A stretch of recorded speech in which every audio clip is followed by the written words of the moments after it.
Welcome, everybody, to another Friday night Patriot Update night on Spread the Word. I'm going to go ahead and bring in my co host, and then we've got a special guest. Welcome, Deborah. All right. Thank you so much, Slider. Thank you, radio family. All you listeners out there, thanks for tuning in. As always, we come to you from a place of love where we are trying to spread the word and put the truth out there. And like Slider said, we do have a special guest tonight. We have Andrea Olson Parker. Andrea's husband is one of the 4 defendants that's on trial right now in Nevada. A lot of people have seen him with there's shirts being made. There's all different kinds of images of him with the word resist, and he is laying down with his basically resisting. Welcome to the show, Andrea. We are happy to have you on here. Thank you for having me on again, Deborah, and good to hear from you again, Slider. Awesome. So, I know that you have your time's limited. You're a busy, busy lady, and I applaud you for all you've done. You do, and the updates are priceless because that's what I go to every day is your updates that you do from the courtroom, and that's how I do my Patriot Report. So I want to thank you for that. I would like for you to give us any kind of updates that you have yourself that really stand out that you think that our listeners probably need to be aware of. Okay. Well, as we all know, I think the last time I was on was after there was a mistrial, right? So there was a mistrial, and they're retrying these guys. So what the government has done is they have made this massive 20-page motion. And in this motion, they have taken away any defense the defendants have. They are not allowed to speak of the Dave Bundy's arrest. They are not allowed to speak of Ammon Bundy being tased. They are not allowed to speak of Margaret Houston being thrown to the ground. First Amendment zones. They can't say First Amendment, Second Amendment. They can't bring up the BLM and their heavy-handedness. They can't bring up the dead cattle. They can't even say Dan Love's name. Now, if you'd like to see this motion for yourself, you can go to the Idaho Political Prisoners Foundation, and the motion is posted there. It's a really good place to go if you like to actually go through and see what's going on. I know that also Greg Burleson, who was found guilty in the first trial, they have his sentencing guidelines on there, and they are asking for a crazy amount of time for him. He's got a 57-year mandatory minimum he's looking at, and he actually gets sentenced on July 26th next coming week. So we go into this trial. They grant this motion that takes away our defense. They grant it the morning we start jury selection, even though it was put in months ago. And it affects the questions we can ask the prospective juries. So we go through the whole jury selection process, and at the very end, the government says that accuses the defense of racial bias and gender bias. And so we have to go through our strikes and explain every single one of them. We have 14 different strikes, and we have to go through each one and explain why we strike them. And after we did all that, the judge ruled in favor of the prosecution and put 5 people that we had striked back on the jury and took away our strikes. We couldn't even strike a different 5 people. So what ended up happening was the prosecution ended up with 10 strikes. The defendants ended up with 9. So right there, we're already starting. They're stacking the deck. They're putting people back on the jury and stacking the deck against us. Then we go into trial. Now everything argued has to be argued in sidebar. So at the first day, we're going through, and the jury kind of is like, what's going on? Why are all these sidebars? So the judge decides she's going to bring in a bowl of candy. The very next day, this is the second day of trial, she brings in a bowl of candy, and every time there's a sidebar, they pass out this candy. Literally yesterday in court, she started complaining, and one of the jurors fell asleep.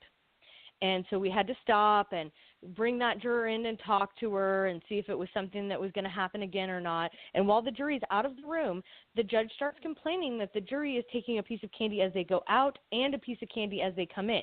She even said she was worried about them all getting diabetes because they're taking so much candy.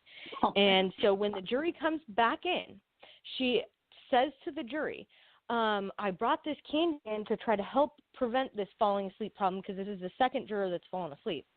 And she said, feel free to take one as you come in, but please don't take one as you go out. I don't want it to what did she say? Diminish the effect. She said, and who knows, we might even train you it's a good thing to be in court. She said that to the jury. Train the jury with candy. Oh, my gosh. This is like insane. It's like romper room. Here you get a bowl of candy for being good and not falling asleep.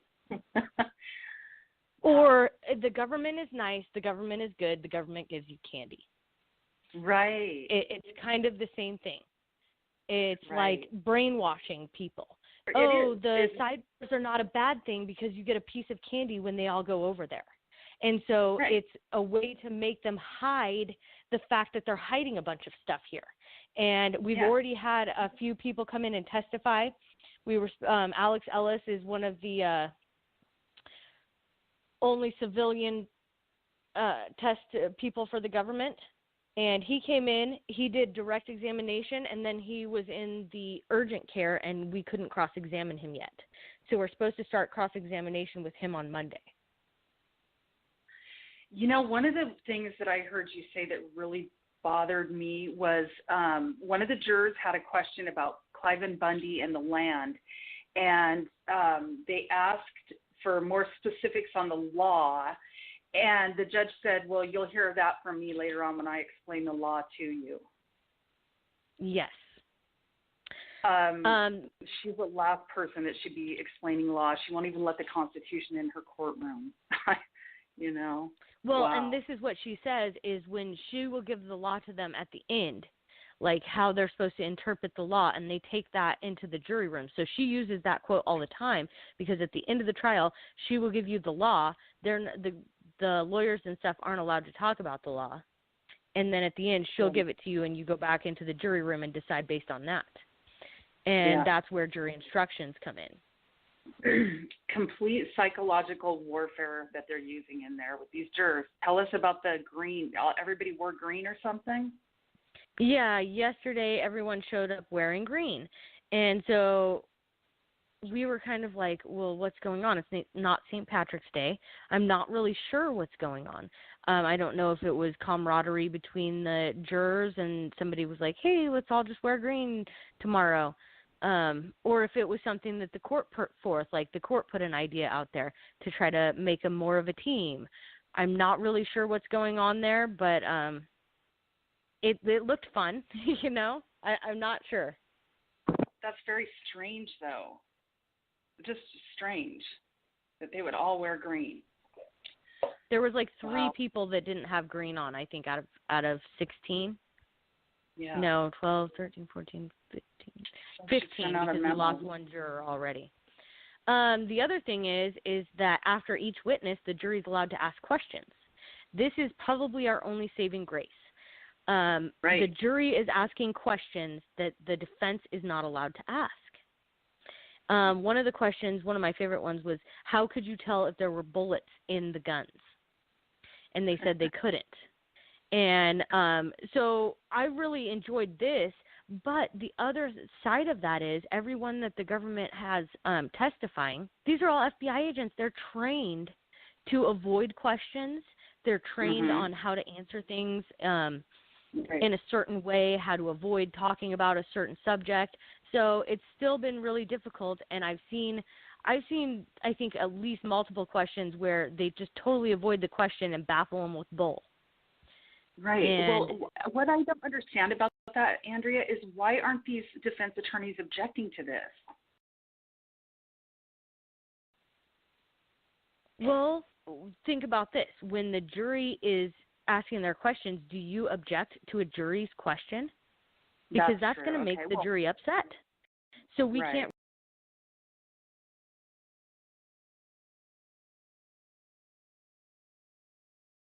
really object to a jury question. In fact, the prosecution did some objecting to some jury questions, and I saw the look on their face. It's kind of like we just have to hope they ask the right questions. Right. Well, and I don't mean that, but I mean like when they get their answers. When they get their answers, can you object to what the answers that are given? Do you object to a jury's question? Because that's going to make the jury upset. So we can't really object to a jury question. In fact, the prosecution did some objecting to some jury questions, and I saw the look on their face. It's kind of like we just have to hope they ask the right questions. Right. Well, and I don't mean that, but I mean like when they get their answers. When they get their answers, can you object to what the answers that are given because they're not answering them correctly? The defense has so much restrictions on what they can talk about, so I'm not sure how that works. Literally, they can't say Dan Love's name. They can't ask questions, and they've been trying to sneak stuff in, and she gets upset and sidebar, even if they try to have an objection in front of the jury, she says sidebar, and they all go over there and play the music loudly. And I even saw one juror, when he goes over to the sidebar, he cups his hand to his ear, like trying to hear what was going on over there. Like, I think I feel like we for sure have a mistrial as long as, we're still able to get some things in. The other thing they're doing is they're playing the videos not in their entirety. They're like playing a clip here and a clip there, and here's happy cows eating grass in the pins. And here's, they showed the BLM, they showed only 3 trucks. They showed the last 3 trucks leaving when the BLM was backing out. They didn't show all of the trucks that were up there with the people pointing weapons. They didn't show any of that. So it's a lot harder for us. It's a lot harder for us to get through there. Another really interesting thing they did, they had an FBI agent who sat through court last time, and they decided with him they were going to play a skit, and he was going to play Eric Parker, and the prosecutor was going to play the other prosecutor, the male prosecutor that's no longer on the case. And so they read through the transcripts of Eric's testimony, but not the whole thing, only the parts they wanted to get in. Like, yes, I brought my AK and my 40. I brought a gas mask. They just read certain lines, and they're not reading it in its eternity. And how can they have an FBI agent come and play Eric Parker when he plans on taking the stand? I was going to ask you that also, because that's what I had heard in one of your updates, that this federal agent is the one that read part of his transcript. And I thought, why? If Eric Parker's right there. Now, is Eric going to take the stand? Yes. Absolutely. Good. Do you know if any other defendants are going to? I'm hoping that they all do. Right now, the judge is going to try to prevent them. I've heard in Oregon that they did things where they would do a testimony first without the jury in the room, and then you're allowed to say what you're allowed to say and you're not allowed to say what you're not allowed to say. And so I expect that when Eric takes the stand that they may end up pulling him down. And that's why I think that they read that testimony. They plan on preventing him from getting on, or if he says something out of turn, they're going to rip him off the stand. What an absolute kangaroo, one-sided, totally deck stacked against freedom. I mean, it's appalling. And, Andrea, I can't help but just wonder, even in the state of Nevada, where 86% of that land is federally owned now, why is that courtroom not packed every day? There should be more people there than at the Super Bowl. I mean, I guess people just – hopefully, though, I know that there was Alex Jones has been putting out a lot of stuff about the Bundys, thank goodness. So maybe this will spread more awareness. Has the courtroom stayed pretty full all week? It's kind of tapering down. We have people coming and going. They're really trying to prevent people. They want the courtroom empty. And so the more people we can get in there to watch the injustice, the better. They've already removed one person for the entire trial, and they've given me a warning that if I do anything, they will remove me for the entire trial. So I literally have to just sit in there and just take notes and keep my head down. I can't mouth I love you to my husband. I think I had done that, and then, of course, the one day when I was getting really frustrated, Steve had looked at me, and I said loudly, like out front, making history. And I got pulled out of the courtroom, and told that if I do anything else, I'm not allowed to talk to the defendants. I'm not allowed to mouth things to them or write things on paper and hold it up to them, because I think somebody else was doing that. And then they told us we weren't allowed to have gum. And he told me to go back in and tell everyone that we're not allowed to have gum. So I go walking back in, and that's when there's another marshal in there talking to a lady. I guess she had a tic-tac or something was going on. And so that marshal followed me in, and the two marshals started talking to everyone about having gum and not being allowed to have gum, and that's when her daughter had gotten scared. And so, we are being harassed in the courtroom, and it's because the judge is seeing everything that we're saying. We're getting the truth out there. There's days where she will stare at me, and she just wants anything to kick me out of that courtroom. And if I do anything at all, she will have me removed for the entire trial. And then there's FBI agents that are behind the prosecutors, and they spend half the day trying to intimidate me as well, just staring at me. So I'm just, looking down, taking my notes, and trying to get through this, because they don't like the fact that I'm getting the truth out, and they want me out of the courtroom.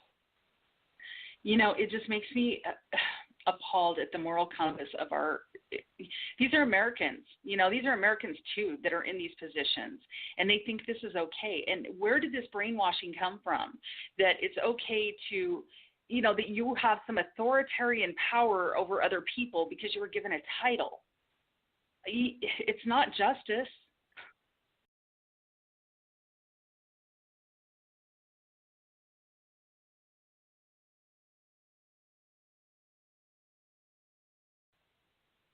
Well, and how come you can appoint a judge and that judge is there forever?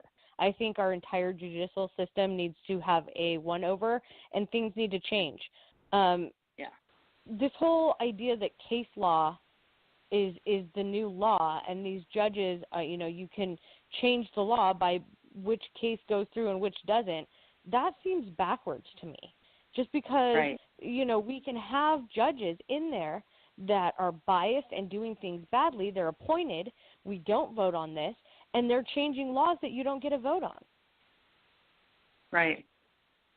Yeah. So, for instance, if they are found guilty here, if you ever go to a protest with a weapon, they will use this case law against you.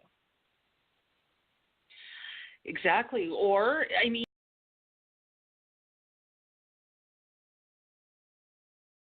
because from what I understand, the case law that can come out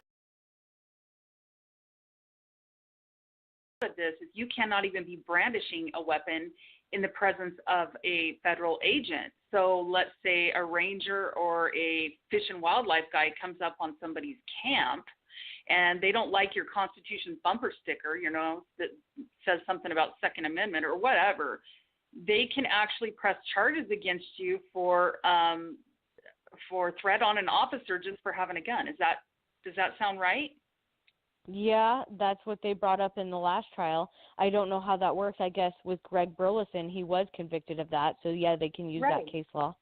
Oh, my gosh. Well, they were both convicted on intent, thought crime. Right. If that's the way we're going, Madonna should be arrested for what she said about Trump. Thought crimes, Big Brother, it's all happening in the courtroom. They're using Facebook evidence against you. They're using evidence if someone sends you a message, and this message Ricky Loveland didn't even respond to, and it's booked in as evidence against him. Holy cow. And that's what she keeps saying, the co-conspirators, meaning if you liked or shared something or you were there, you're a co-conspirator, right? Yes. Unindicted. We're unindicted, though. Wow. Another interesting thing I thought, and I know you have to go here, so I won't keep you long, but I wanted to just touch on the fact that I want you to tell us about Todd Engel, because doesn't he go to court also? Yes, his sentencing is coming up on July 27th. He has put in a motion to extend that and fire his lawyer, and I believe his lawyer tried to recuse himself, so he may be pushed back to later. He was also convicted on thought crimes, because of one of his videos where he said he went down there to stop federal agents and get the cows back. He didn't say shoot or kill like Greg Burleson did. And then he had a video where when the BLM were leaving, he was screaming obscenities at them. And, you know, we had the cop, what is his name? No, it's not Jackson. There's a Metro officer, and he got on the stand and said white men pointing guns at everyone, at him all day.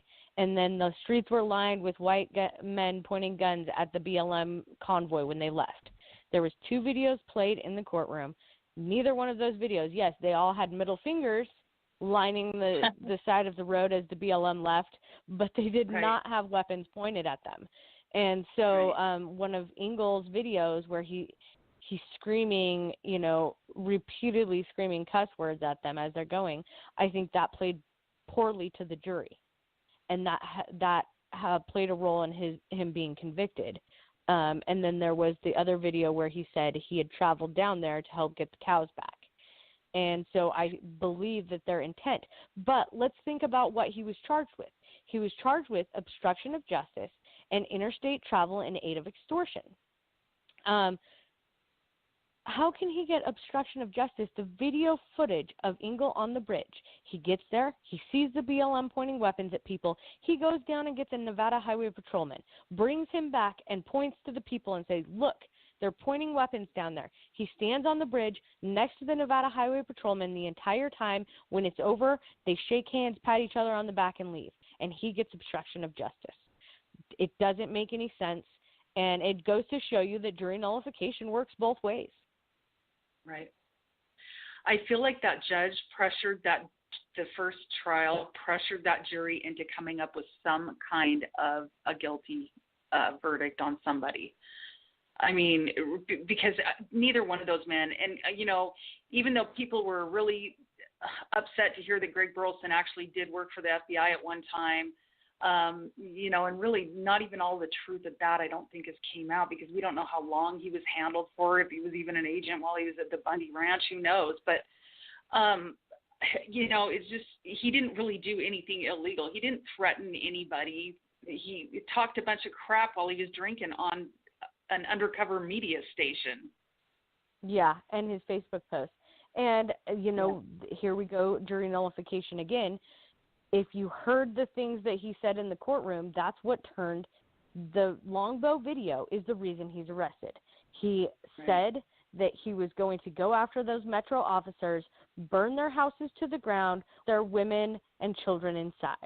He said things like he was planning, he's a pagan and he always wanted to die and go to Valhalla.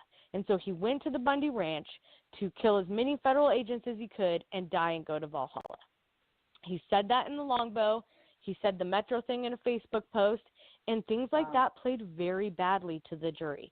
Now, even though we got in there that he was a former FBI informant and that they were feeding him alcohol, it didn't matter, because the things that he said, there were people that were extremely offended to it. And that's jury nullification for you, because it's not against the law what he did, but they still charged him with it. But I also believe that because they were not allowed to know the amount of time he was facing, they would have never done that if they knew. Right. Wow. Well, I know you said you only had 15 minutes, and I definitely, you know, I don't want to keep you longer than you. If you have something you're already obligated to. So, but if you have more time, we would love to have you stay on. So it's up to you. Okay, I could probably do about another 5 if you have some more questions. Awesome, because you're such a good speaker and you do this so good. And I know thank you. This has been your life. I mean, for the last, we're going on what, a year and a half, or has it been more than that now? It's 18 months. Yeah, we're going on 18 months, so it's really tough. And this trial having to be retried has pushed everyone back. And here we're looking at the, you know, I feel like the very best we're going to get is another mistrial. And what does that do? Push us back another 3 months and push everyone back. Right now, the Tier 2, the last tier that'll go to trial, is already looking at 2018. So how much longer can we keep pushing this all back? It's not fair. It's just absolutely not fair. So Roger Stone, I was so impressed with the fact that Judge Napolitano is the one that told Roger Stone about the Bundys, because he's one of my favorite, he is my favorite judge ever. He understands the Constitution pretty dang well. And Roger Stone has said some amazing things. Have you heard anything more since the speech and him saying that he was going to talk to Donald Trump or whatever? Has anything more came out about that? Well, it's definitely moving. He's done interviews. It's all over on InfoWars. They're getting a petition ready going there. I know we've got a lot of people working and pushing to get to President Trump, because it's time. That is the only thing that is going to help us right now, because they have stacked the deck against us and we are not getting a fair trial. So who can we appeal to? We've appealed to Sessions forever. Sessions was in town the other day. Did you hear what he said about the Bundy Ranch? He commended the prosecution on their heading up the Bundy trial. He wasn't going to take sides or comment on the case. Yeah. I think commending the prosecution takes sides right there. Right. And it's making a comment too. I agree. I think I hope Sessions goes. I don't like him anyhow, and I haven't. I mean, I thought he's part of the swamp to begin with. Yes. Yeah, definitely. There was something else I wanted to ask you. I guess Adam Kokesh, he was there in the courtroom. Yes, he was. Is that right? That's nice. Good. Is he still there, or did he just? Oh, and the other thing I wanted to ask you about was Chief Mark Kessler was brought up. Yes. Is that right? And yes, you do know him. He is an agent for sure. Yes, we do. Okay. So they're using him and Ryan Payne, like communications between him and Ryan Payne, because what they do is they bring Ryan Payne into this, and then they link one phone call between Ricky and Ryan, and then the fact that Ricky becomes Facebook friends with Ryan Payne on the 7th, and he joins MOA on the 15th. That links Ricky to the conspiracy. I mean, this is the evidence that they have against these guys. It's absolutely nothing. Ricky was 10-2 for acquittal last time, and they're really pushing hard. They're bringing Kessler into all of this. They're bringing phone calls, and they bring all this evidence in, all these warrants, and then they take all the information and put it into a spreadsheet, but they leave out pertinent information, like that the phone call's 37 seconds. And they put it into a timeline, and they say, well, Ryan Payne does the call out, and then Ryan and Mark Kessler are talking, and then Ricky and Ryan talk, and then Ricky reposts what Ryan posted on MOA, and then Ricky leaves Montana and heads to Nevada, and that's him joining the conspiracy. And some of those phone calls, like I believe Ricky never even talked to Ryan Payne before he got down to Montana. So I don't know what's really going on there. And everything that I've seen of Ricky's Facebook, if anyone said anything about it, he would just give Ryan Payne's number out, and he was giving the not correct number because he transcribed 2 numbers to people like Contact Direct. He was not trying to be a middleman. He was just directing people to someone that was on the ground. And They're using that as his entrance into the conspiracy. Right. Wow. That's crazy. So do you have any other things that you want to tell us that stick out in your mind? I know they're planning another stand event because the last stand event was so amazing, so that's going to be October 5th. We also had Larry Klayman and Bob Barr come in and sit in the courtroom for half a day as well. So we have had some heavy hitters come in and sit down and witness the injustice for themselves, and I think that that's what's really getting all of this motion going. We need to keep this going. So share the information. I do live streams on my Facebook, Andrea Olson Parker. You can see all the documents and keep up to date on the Idaho Political Prisoner Foundation.org. And I just hope that we get someone to come down here and sit in this courtroom and do something about Navarro and do something about our judicial system so that this stops happening to people. Absolutely. Yeah. And I understand that her husband is a prosecutor. I just learned that when I heard Roger Stone's speech. I didn't realize that. Yeah, and she was appointed by Obama. And Harry Reid or something like that. So it's been biased from the very beginning, and it needs to stop. But that's exactly how the government gets things. That's exactly what they did to Cliven Bundy in the first place. One of the jury questions was, if Cliven Bundy had paid his fees, would the land still be open for him to graze? And the agent had to stumble around that, but I think he did kind of get out that no, it would not, because they changed the land all the time. So anyone that's a rancher or has been harassed by these ABC government agencies knows that that's exactly how they played. They change the law, and they make it so hard on you until you just walk away. Right. And 63 ranchers have been ran out of that county alone under Harry Reid. I found that pretty interesting. Yes. That's interesting. I think Cliven is the last rancher standing. Yeah, he is the last rancher in Clark County. Well, I appreciate you for coming on with us tonight, Andrea, at the last minute and giving us an update. It's always good to hear the truth and to know what's going on, because we know that there's been a lot of media campaigns, smears, and everything else. And finally, I feel like some truth is finally getting out there to people. And you're part of that. You're a big part of that. So thank you. Well, thank you so much. You know, when I just came the first time, I'd never planned on doing this, but apparently there was a space and a need, and so I did my best. So I appreciate you having me on and helping us spread this word and get it out everywhere.